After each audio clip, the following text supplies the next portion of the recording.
Opa, pessoal, vamos continuar aqui a série As Parábolas de Jesus.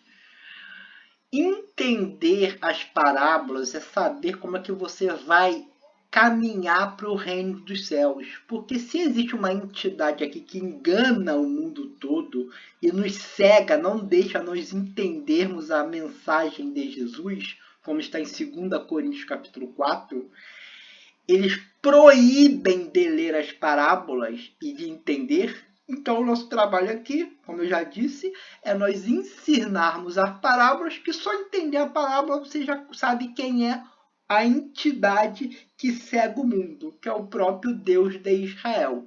Vamos lá. Essa é a parábola dos dois irmãos, tá? Uns dizem também que é a parábola do filho pródigo. Eu prefiro nomear as parábolas, porque como eu estou produzindo uma tradução, eu vou seguir uma linha de raciocínio, tá? É Lucas 15, versículo 11. E disse, um certo homem tinha 2 filhos. Quem serão os 2 filhos? GG, né? Jesus e Jeová, né? E o mais moço deles disse ao pai, pai, dá-me a parte dos bens que me pertence. E ele repartiu por eles a fazenda. Então, o Jeová, que era o mais novo, que o primogênito de toda a criação é Jesus, né? O irmão mais velho, o mais novo, queria mudar as regras do reino dos céus. Queria enfiar lá em cima uma tal de Torá. Tá? Aí o pai foi, criou esse reino caído, dessa prisão.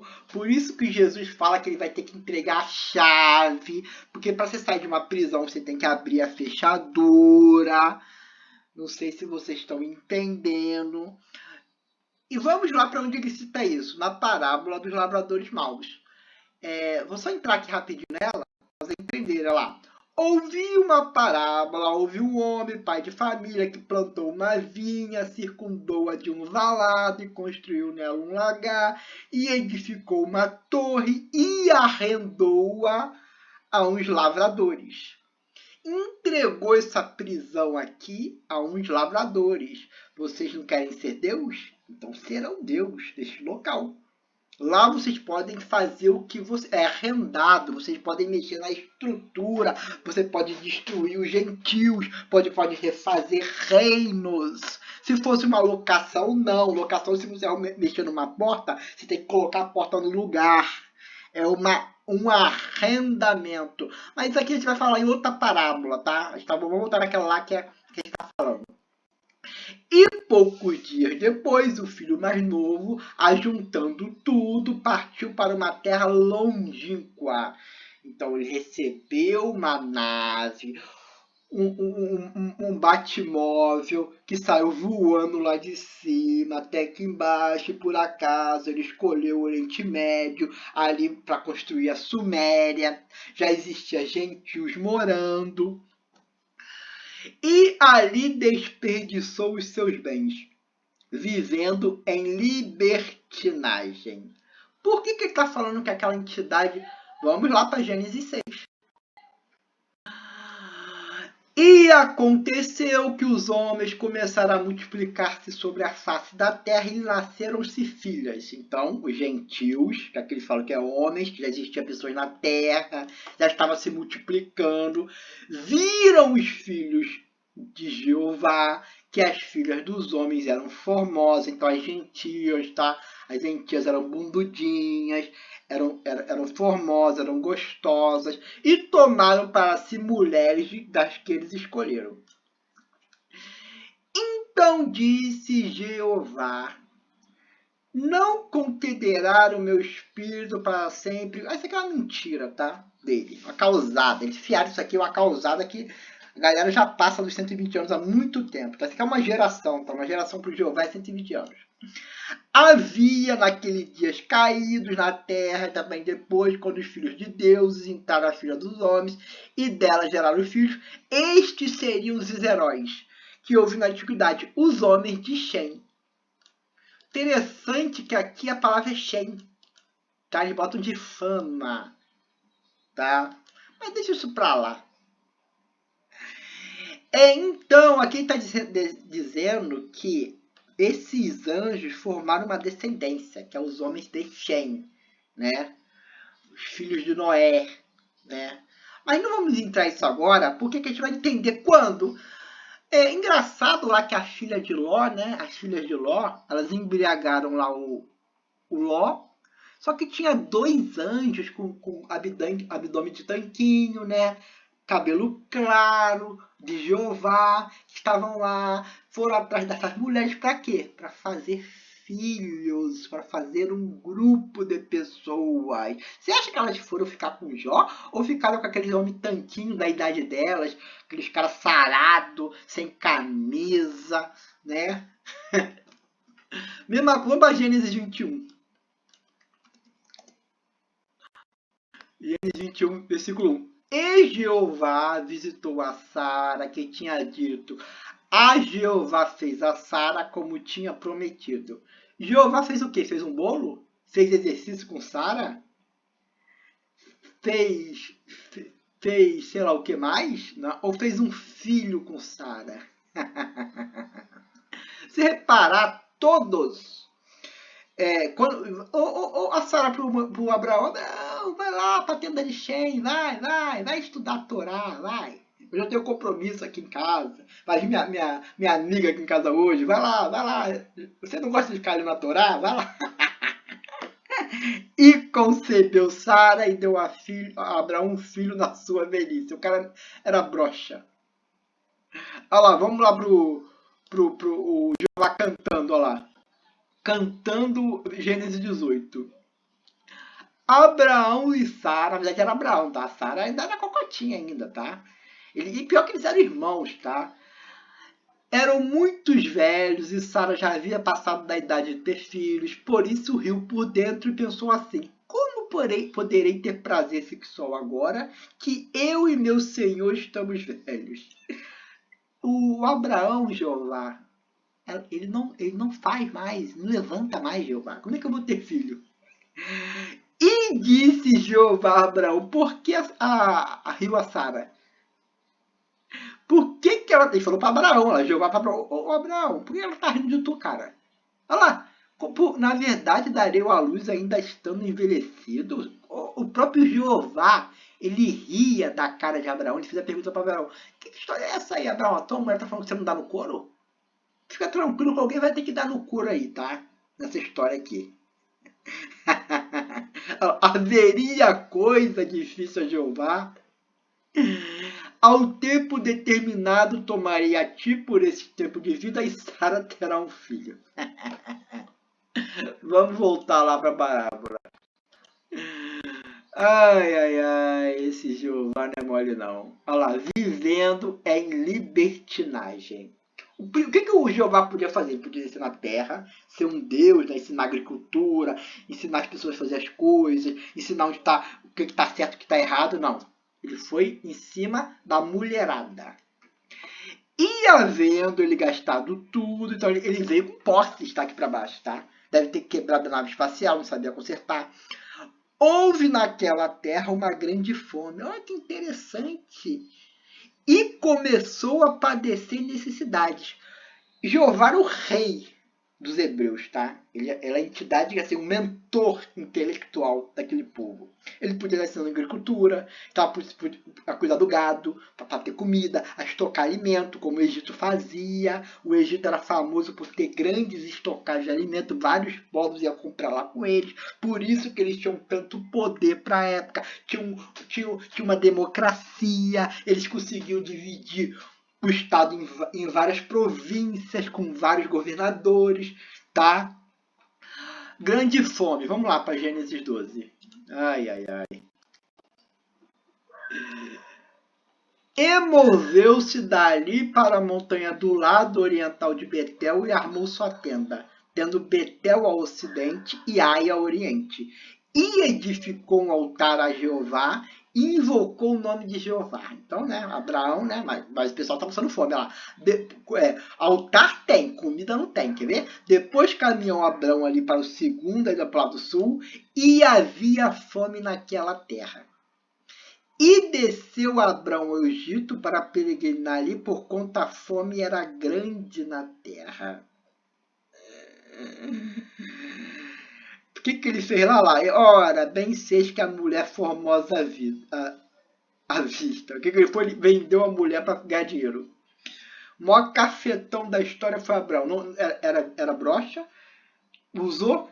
Olha que interessante. Aí vem a pergunta: quem será que engravidou a Sara? Eles meteram Deus lá no meio. Será que ela veio grávida de um egípcio?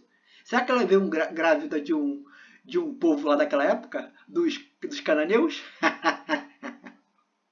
Ai, ai, ai. Quando ela ficou lá na casa do egípcio lá, né, do rei, será que foi ele que embuchou a Sara? Porque isso aí a gente sabe que foi escrito por mãos hebraicas. Uma elite hebraica escreveu isso aí, eles contam o que quiser. Mas o fato é que ela engravidou. Agora, de quem ele fala que é Jeová? E os próprios escritores falam que Abraão era broxa. É isso que eles defendem, né? Vamos lá.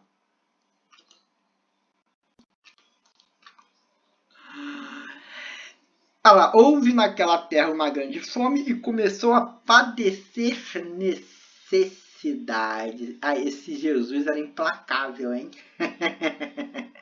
Ele esculhambava o plantão. O bagulho era sinistro. E olha agora vem a marretada nível master. E chegou-se a um dos cidadãos daquela terra. Quem será o cidadão que Jeová buscou ali, o otário, o brocha? O qual o mandou para os seus campos a pastorear porcos. A palavra aqui é buscou. Pode ser usado também como apacentar, mas o sentido claro é de um pastor ou sacerdote para seus discípulos, no sentido de ensinar o caminho pastorear.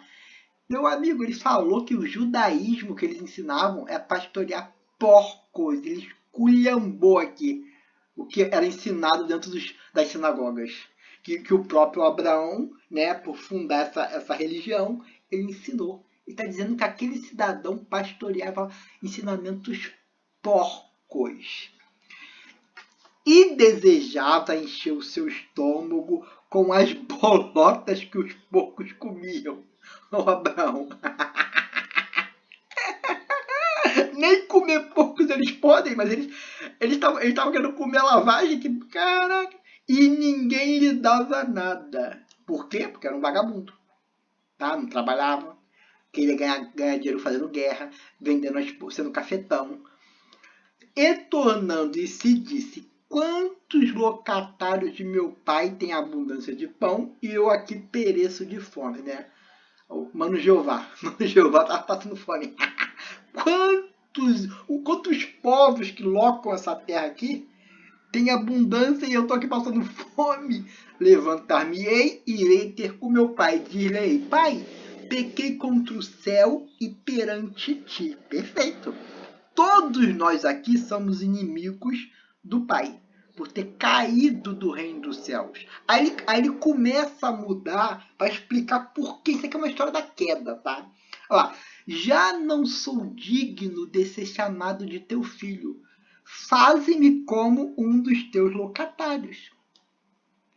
E levantando-se, foi para o seu pai, quando ainda estava longe, viu seu pai e se moveu de íntima compaixão. E correndo, lançou-se-lhe ao pescoço e o beijou. E o filho disse ao pai, olha, vai repetir: pai, pequei contra o céu, contra o reino dos céus e perante ti. Já não sou digno de ser chamado de seu filho. O Paulo, lá em Romanos 5, entendeu muito bem. Ele preparou um capítulo, que é Romanos 5, para falar da queda. Porque se nós, sendo inimigos do Pai, do reino dos céus, fomos reconciliados com Deus, aonde? Na morte de seu Filho, muito mais, tendo sido já reconciliados, seremos salvos pela sua vida.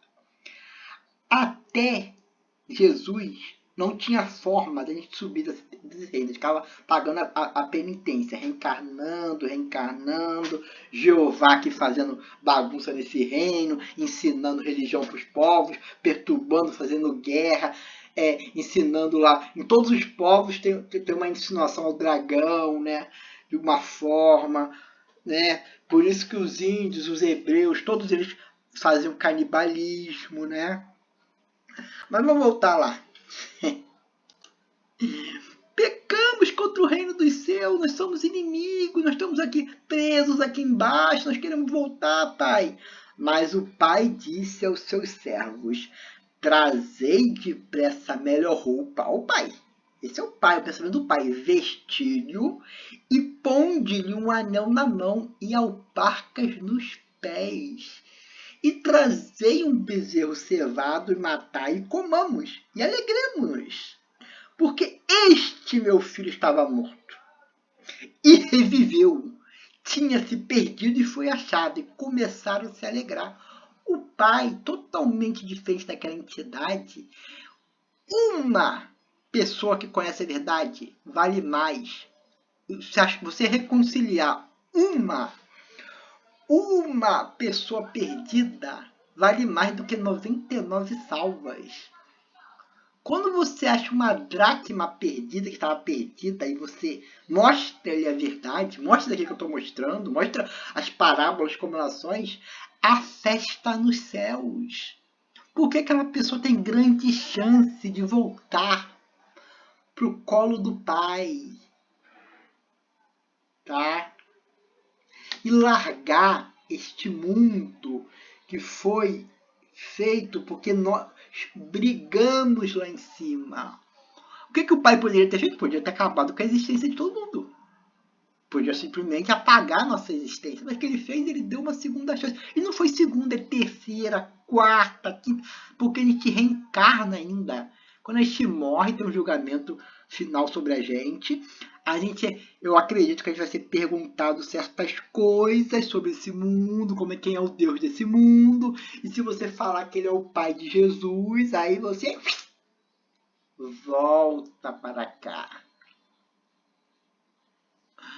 Como é que pode ter justiça se, por exemplo, uma criança morre com 3 meses de vida e foi-se embora?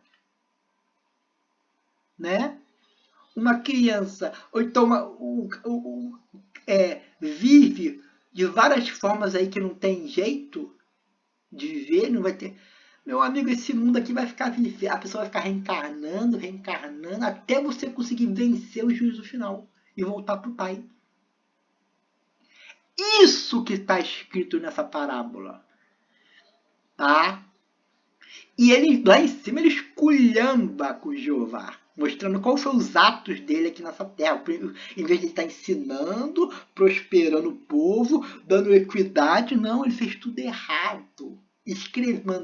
Instruiu na mente do seu povo a escrever isso. Então é isso, pessoal. Mais uma parábola aí. Espero que tenham gostado. Irei continuar com as parábolas, que tem uma pior que a outra, tá? Para Jeová. Um abraço a todos.